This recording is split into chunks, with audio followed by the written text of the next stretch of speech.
투자를 받는 것도 중요하지만 받고 나는 이유가 되게 중요한 것 같아요. 사업을 끌어나가면서 투자를 못 받으니까 이제는 이제 사업 그만해야지. 이런 분들도 꽤 있는 것 같거든요. 투자자들이 주는 돈은 용돈이 아니잖아요. 내 돈이 아니라고 그거를 남용한다거나 그러면 안 된다. 예를 들면 투자 받아서 제일 많이 보이는 행태들이 그렇게 하는 경우들도 있죠. 그러니까 이제 투자를 받고 주주가 생기면 그분들이 소위 백이 되는 거죠. 나의 모든 걸 다 던져놓고 할 수 있을 자신이 없으면 창업을 할 생각하면 안 된다는 생각을 되게 많이 합니다. 네, 안녕하세요. 저는 요즘화그룹 코리아 대표이사를 맡고 있는 이동준이라고 합니다. 제가 지금까지 경험한 커리어들은 LG, CJ 제일제당 그리고 코오롱에서 전략기획 업무를 담당했었고요. 이후에는 중소기업들, 중견기업들 전문 경영으로 생활을 하다가 지금은 요즘화그룹 코리아와 IB 법인인 Y파트너스 그리고 의료기 회사인 BM텍 이렇게 세 군데 회사를 운영하고 있습니다.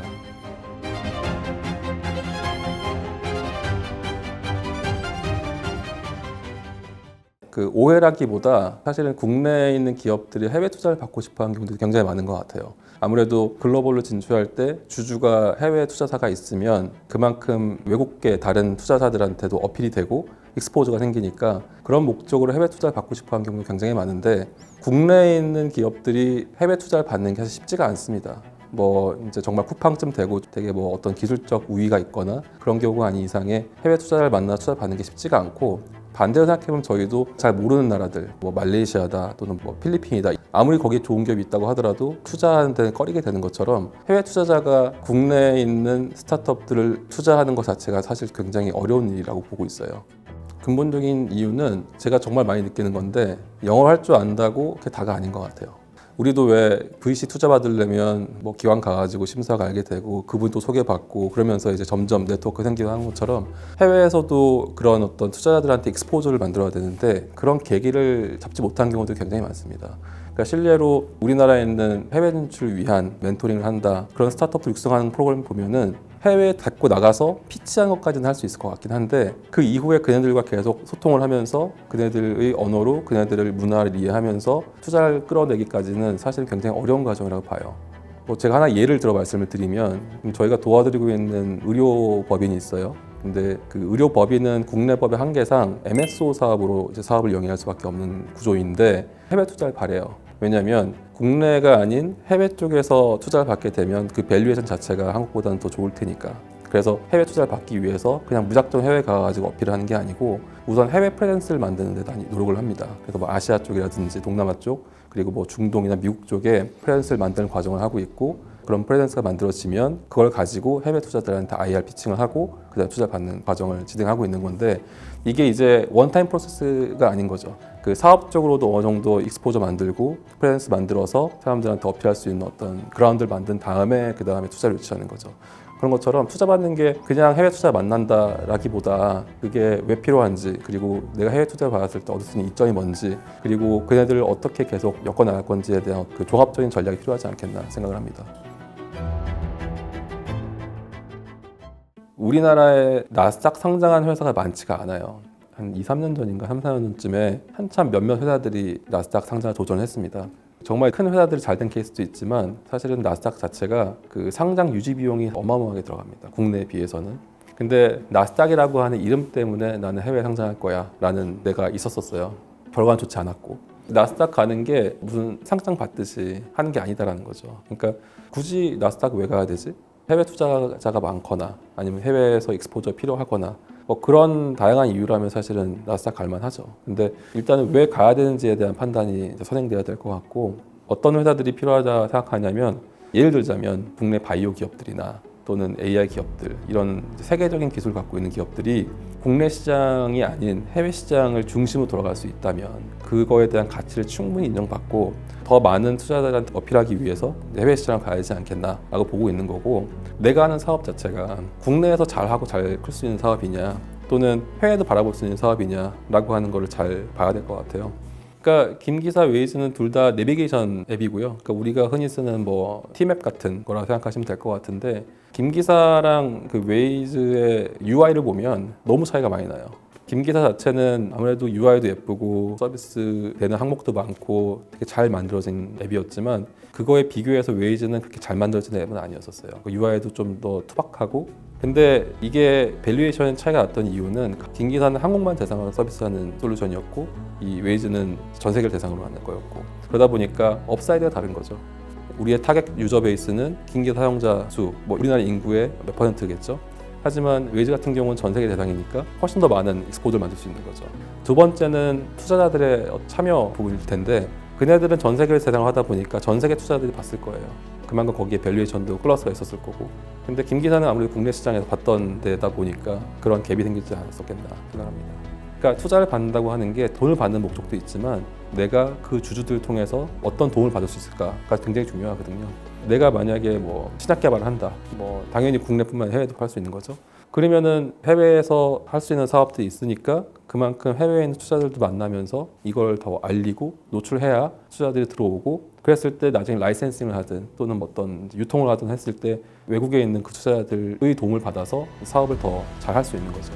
그런 부분들이 해외 투자를 받아야 될 때는 내가 영위하고 있는 사업들이 과연 그 매칭이 되는 건가를 생각해야 될 것 같습니다. 그러니까 투자를 받는다는 게 받는 것도 중요하지만 받고 나는 이유가 되게 중요한 것 같아요. 그리고 사업을 끌어나가면서 투자를 못 받으니까 이제는 사업 그만해야지 이런 분들도 꽤 있는 것 같거든요. 투자자들이 주는 돈은 용돈이 아니잖아요. 내 돈이 아니라고 그거를 남용한다거나 그러면 안 된다. 그러니까 예를 들면 투자 받아서 제일 많이 보이는 행태들이 대표이사 가수금을 정리한다든지 또는 차를 바꾼다든지 그렇게 하는 경우들도 있죠. 물론 인조를 해야죠, 일부는. 하지만 이제 회사의 상황에 따라서 그런 것들이 적절히 조율이 돼야 될 텐데 그렇지 않은 부분들도 있고 더 나아가서 내가 창업자라면 나 혼자만의 어떤 삶을 지키는 게 아니라 우리 직원들 가족까지 챙겨야 될 텐데 그거에 대한 책임 없이 나의 모든 걸 다 던져놓고 할 수 있을 자신이 없으면 창업을 할 생각하면 안 된다는 생각을 되게 많이 합니다. 그러니까 이제 투자를 받고 주주가 생기면 그분들이 소위 백이 되는 거죠. 이제 믿을 수 있는 구석이 생기는 건 좋지만 반대로 생각하면 그만큼 자기의 책임감이 좀 놓아지는 거라고 생각할 수도 있는 거잖아요. 이게 그냥 주는 돈이 아니다 보니까 투자자들한테 내 사업을 얼마나 투명하고 정직하게 공유를 하는지 되게 중요한 것 같고 저희도 다양한 사업에 투자하고 다양한 창업자를 만나보지만 참 이제 좋은 사람, 쉬운 사람들이 극명하게 나누는 것 같아요.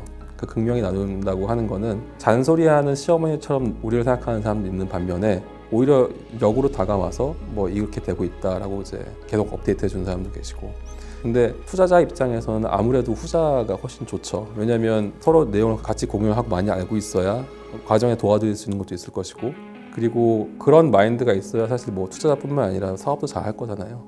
100%할 수는 없긴 하겠으나 서로 부담을 느끼는 관계가 되면 안 되는 거죠. 그러니까 반대로 나쁜 투자자들도 많이 있잖아요. 괜히 얼마 조금 투자해놓고 막 괴롭히고 그런 사람도 있으니까 그런 투자자가 부담을 주는 존재라기보다 같이 가는 파트너다라고 인식을 해줘야 관계도 더 좋아지는 게 아닌가 생각합니다. 저는 이제 개인적으로는 이 회사에서 처음에 입사했을 때는 사업 개발로 들어왔었어요. 그러다가 이제 대표가 되면서 투자도 같이 보기 시작하고 사업 관리를 많이 하게 됐는데 투자자라기보다 경영자라고 제가 그렇죠. 왜냐하면 저희가 한 투자가 정말 이제 숫자 보면서 또는 사업 보면서 하는 투자도 있지만 저희는 좀 더 어떤 사업 개발단에서의 어떤 기여를 많이 하고 있고 이제 제 커리어 백그라운드를 보시면 아무래도 기업에서 또는 이제 전문 경영인으로서 경영을 했던 부분들이 있어서 저희가 하는 역할이 되게 재밌습니다. 그러니까 저는 이제 지인들이랑 이런 얘기할 때 어떻게 표현을 하냐면 나는 과거에 공장 같은 데서 전문 경영을 하면서 무규칙 격투기로 글러브 없이 링 아닌 데서 싸웠는데 어깨에 들어와 보니까 다 글러브 끼고 링에서 싸우더라 그렇게 얘기를 하거든요. 그러니까 예를 들어서 저는 과거 대기업에서 양복 입고 예쁘게 문서 만들면서 리서치하고 보고하고 그거하고 칭찬받고 또는 혼나고 그런 삶을 살다가 이제 공장에 들어가서 그런 서류 작업도 하지만 동시에 현장에 가가지고 거기 직원들 밍글도 하고 같이 술도 마셔야 되고 그런 것들이 이제 어떻게 보면은 좀 더 경영에 대한 이해를 넓힐 수 있는 계기였다고 생각을 하거든요. 그러니까 일을 하다 보면은 사실은 되게 멋진 분들 그리고 못나신 분들 깨끗한 분들 더러운 분들 다양하게 만나게 될 수밖에 없어요. 근데 경영자라면 사실은 그런 게 있다라고 아는 것도 중요하다고 생각합니다. 일하다 보면 싸울 수도 있죠. 그럼 잘 싸워야죠. 나는 이제 신사니까 싸우면 안 돼. 이러면 안 되는 거잖아요. 그러니까 싸울 때 싸울 줄 알고 굽힐 때 굽힐 줄 알고 그리고 또 어필할 때 어필할 줄 아는 그런 것들이 필요할 것 같은데 그런 것들이 저한테는 저희가 투자를 할 때 그리고 지금 사업을 하면서도 되게 많은 도움을 주고 있었던 것 같아요. 예를 들면 이런 경우도 있었어요. 저희가 도와드리고 있었던 어떤 중견 기업이었는데 그 회사가 자금을 융통해야 되는데 공장을 담보로 대출을 쓰고 있었고 더 이상 대출이 나오지 않는 거죠. 근데 제가 봤을 때는 나올 수 있었거든요. 그래서 그때는 이제 1금융에서 받고 있는 거를 상호금융이라고 불려요. 새마을금고 이런 게 있잖아요. 아무래도 이제 보통의 경우들은 2금융, 3금융 잘 모르시고 상호금융 잘 모르시는 경우도 많이 있어요. 그래서 그런 것들은 제가 과거에 알았던 그런 지식을 기반으로 그거를 대관을 하면서 좀 더 많은 그 운용할 수 있는 자금을 확보하게 도와드린 케이스가 있었는데, 그 미국에 있는 VC들 중에서는 전문 컨설턴트를 아예 인하우스에 두고 투자 회사들 도와주는 경우들도 많이 있어요. 근데 이제 국내에선 그렇게 하면은 간섭이다, 귀찮게 한다, 싫어하거든요. 그래서 이런 경영자적 입장에서의 운영을 하는 것들이 보통 VC에서 많이 하지 않는 역할이긴 하지만 그런 것들이 저희를 좀 특별히 만들고 있지 않겠나 생각을 하고, 이제 제가 생각하는 저의 포지셔닝이 아닐까 생각합니다.